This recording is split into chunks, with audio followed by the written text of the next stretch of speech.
So hello everyone, this is C S Anidya Saraf, your friend mentor and coach. So कैसे हैं आप?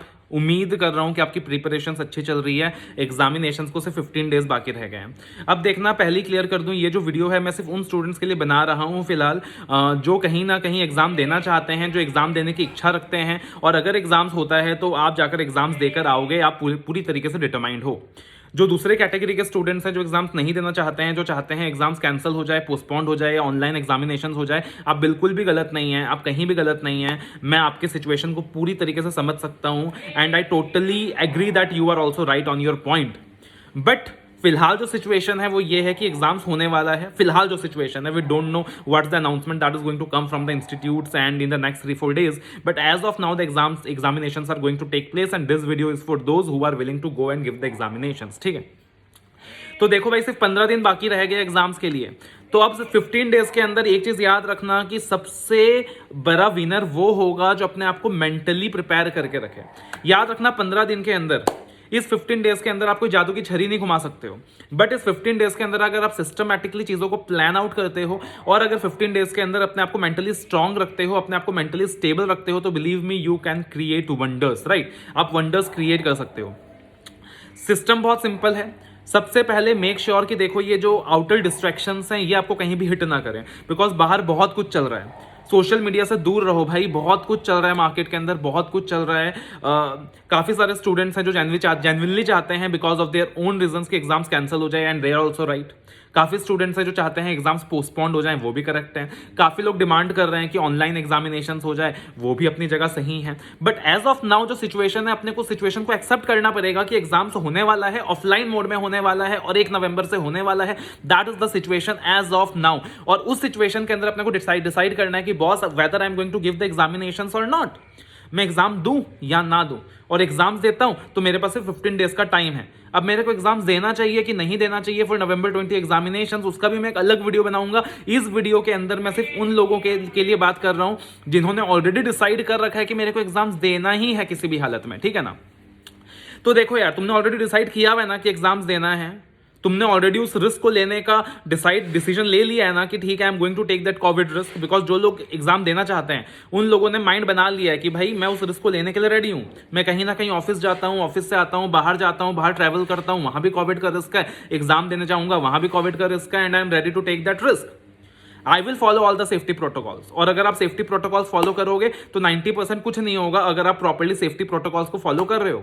Right, मुझे भी अभी काम था, घर का इंपॉर्टेंट काम था, मैं 2-3 सिटीज में जाकर आ रहा हूं और 3-3, 4-4 दिन स्टे करके आ रहा हूं, तो I am safe. I have got my self tested for Covid and I am safe. Right, तो मैं भी 3 सिटीज ट्रैवल करके आ रहा हूं, तो ऐसा नहीं है कि जरूरी नहीं है कि मैं बार बार ट्रैवल अगर आप कर रहे हो तो आपको कोविड होगा ही होगा, अगर आप प्रॉपर प्रिकॉशन एक्सरसाइज कर रहे हो। राइट, बाकी आपको क्या करना है, अपनी तरफ से प्रॉपर प्रिकॉशन एक्सरसाइज करना है, और डिसाइड कर ही लिया कि एग्जाम देना, तो ठीक है भाई। अब सवाल ये उठता है कि टाइम कितना बच गया, सिर्फ 15 डेज बच गया, और 15 डेज के अंदर आप कितनी टाइम पढ़ लोगे भाई? 15 डेज मान लीजिए 10 आवर्स करके 150 आवर्स पढ़ लोगे, है ना?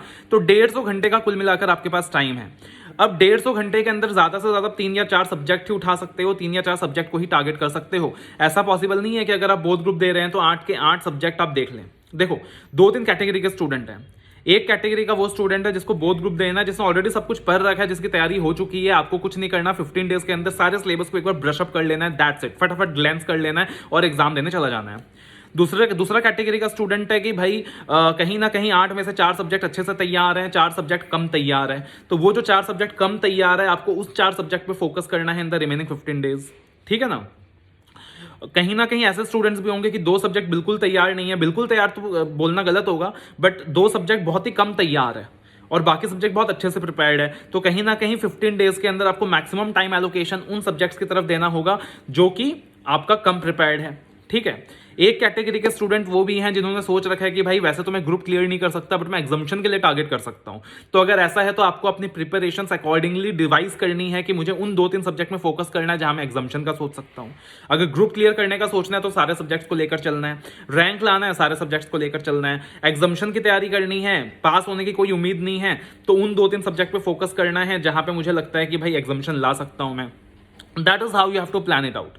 सबसे पहले इंपॉर्टेंट है कि you assess your situation where you stand as of now. आप कहाँ खड़े हो, आपके कौन सा सब्जेक्ट की तैयारी कितनी है। एक प्रिपरेशन चार्ट बनाओ, मेरे कौन सा सब्जेक्ट की तैयारी कितनी है और कौन से टॉपिक की तैयारी कितनी है। आपने एक प्रिपरेशन चार्ट बनाया कि भाई 20 चैप्टर है, 20 में से 15 चैप्टर मेरे को आता है, 5 नहीं आता है, तो ये सोचो कि वो जो 5 चैप्टर है जो मेरे को नहीं आता है, इज इट फिजिबल कि मैं 5 दिन में कंप्लीट कर लूँ।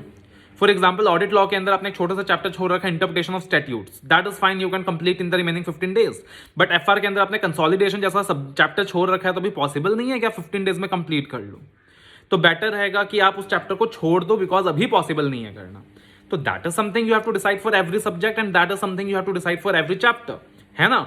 वो प्रिपरेशन चार्ट आपको बनाना ही होगा। उसके बाद आपको डिसाइड करना है कि आपके कोर एरियाज कौन से हैं, आपको कौन से सब्जेक्ट में एग्जामिनेशन की तैयारी करनी है। आपको ये डिसाइड करना है कि कौन से एरियाज हैं जो मैंने अभी तक नहीं करा है, मुझे छोड़ के जाना है, मुझे रिमेनिंग 15 डेज में हाथ नहीं लगाना। ऐसे कौन से एरियाज हैं जो मैं 15 डेज में ना पढ़ूं, 1.5 डेज में भी हो जाएगा। ऐसे कौन से एरियाज हैं कि भाई 15 डेज में अगर पढ़ाई नहीं करी तो मेरे को एग्जाम में कुछ याद नहीं रहेगा। ये सब कुछ सोचकर आपको प्रिपरेशन चार्ट बनाना है। आपको पता है कि 15 डेज में मैंने इस टॉपिक को नहीं पढ़ा तो मैं एग्जाम में लिख नहीं पाऊंगा, तो आपको उसको अपने प्रायोरिटी फोकस में लाना है। और आपको पता है कि बॉस की टॉपिक मैंने बहुत अच्छे से पढ़ रखा है, 1.5 डेज में पढ़ लूंगा तब भी काम चल जाएगा, तो अकॉर्डिंगली आप उस टॉपिक को अपने 15 डेज प्रिपरेशन चार्ट से इग्नोर कर सकते हो। That is how you have to go about things. Audit law के अंदर मैं आपको बता दूं कि ऑडिट है, लॉ है, इकोनॉमिक लॉज है। अगर आपका प्रिपरेशन अभी तक भी कुछ खास नहीं हुआ है, एवरेज हुआ है, तो मैं आपको सपनों की दुनिया में तो नहीं ले जाऊंगा, बट इतना कह सकता हूं बॉस कि अगर आपने मेरा संजीवनी कोर्स अच्छे से कर लिया जो 25 घंटे का है, और मेरे वॉइस क्लिप्स अच्छे से फॉलो कर लिए, बार बार वॉइस क्लिप को सुन लिया 5-6 घंटे का, तो पास जरूर हो जाओगे। हो सकता है अच्छे मार्क्स भी आ जाएं, बाकी सपनों की दुनिया में नहीं ले जाऊंगा, because that is not possible कि कुछ नहीं पढ़ रखा और एकदम से मिरेकल हो जाएगा। बट पास अभी भी हो जाओगे with decent marks by taking the Sanjeevani course and following the voice clips. और अगर प्रिपरेशन आपने ऑलरेडी कर रखा है, बस कॉन्फिडेंस का एलिमेंट मिसिंग है, तो आपको वो चीजें कॉन्फिडेंस भी दे जाएगा। ठीक है, तो for that you can use my Sanjeevani course of 25 hours and revisionary voice clips तो फ्री ऑफ कॉस्ट प्रोवाइडेड, आप उसको बार बार सुन सकते हो।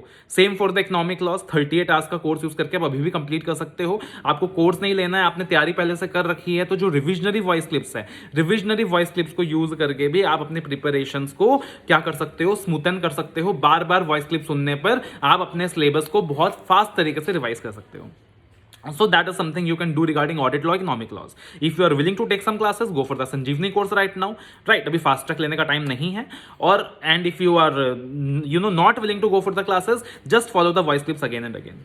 And even if you are taking the Sanjeevani courses, then also you have to hear the voice clips again and again. That is something very very important. वो सब कुछ मेरे टेलीग्राम चैनल में प्रोवाइडेड है।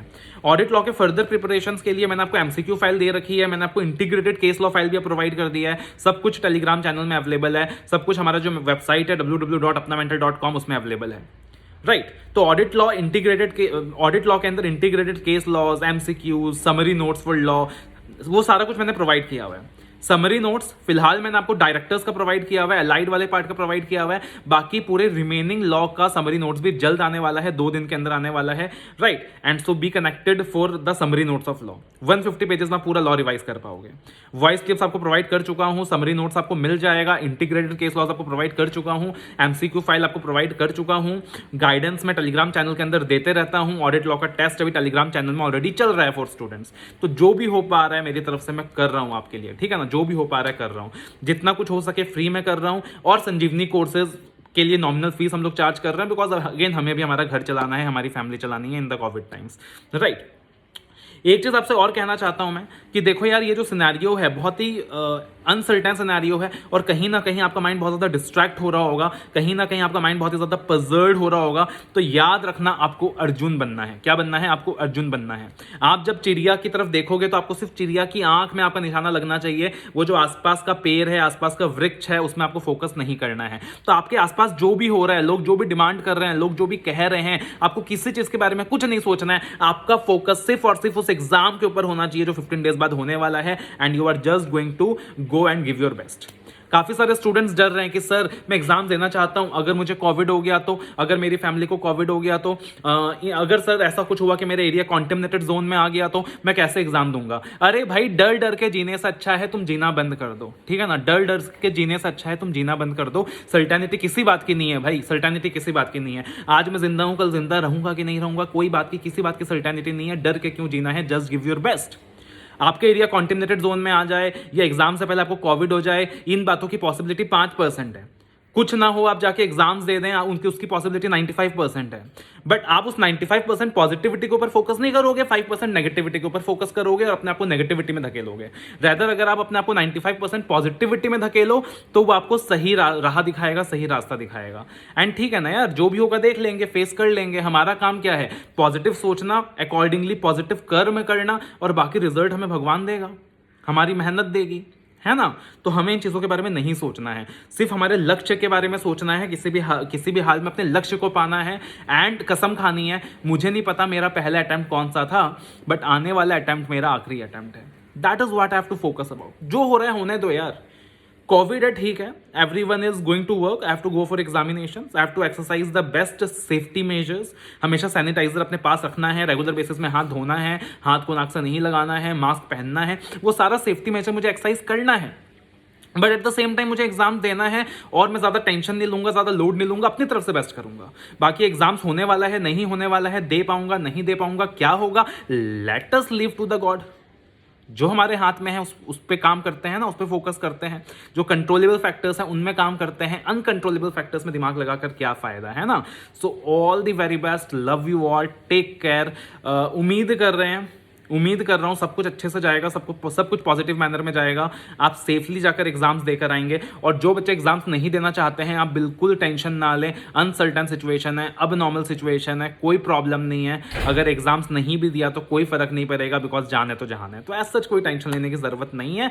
जो भी करना चाहते हो बिंदास होकर करो, दिल खोलकर करो, विदाउट टेंशन लेकर करो। मेरा सपोर्ट आपके साथ है। ऑडिट लॉ, इकोनॉमिक लॉज के अंदर जो भी हो पाएगा मैं आपके लिए करूंगा। अभी भी कॉन्फिडेंस की कमी है तो you can go for the Sanjeevani courses. And all the very best. Love you all. Take care.